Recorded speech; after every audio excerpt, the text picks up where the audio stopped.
सीएनजीचा शुल्ककास्ट रत्नागिरीकरांना अद्यापही संपलेला नाही। गेल्या अनेक दिवसापासून रत्नागिरीमध्ये सीएनजीचा तुटवडा आहे आणि त्यामुळे सीएनजी स्टेशनवरती मोठ्या प्रमाणात वाहनांच्या लांबच लांब रांगा पाहायला मिळतात।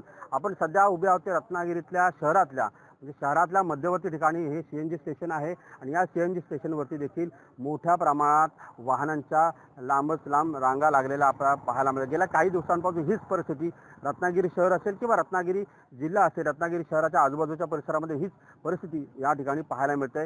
हे रत्नागिरीतलं एकमेव स्टेशन आहे। त्याचबरोबर शहराच्या आजूबाजूला जवळपास 5 ते 6 ही सीएनजी स्टेशन्स आहेत आणि त्यामध्ये देखील हीच परिस्थिती आहे। सीएनजीचा तुटवडा हा दरवर्षी होत असतो, मात्र यावरती ठोस उपाययोजना कोणत्याही करताना आपल्याला पाहायला मिळत नाहीत। वारंवार अशा पद्धतीनं तुटवडा होत असताना देखील कोणतीही ठोस उपाययोजना प्रशासनाकडून होताना आपल्याला पाहायला मिळत नाही। अमोल कले, साम टीव्ही, रत्नागिरी।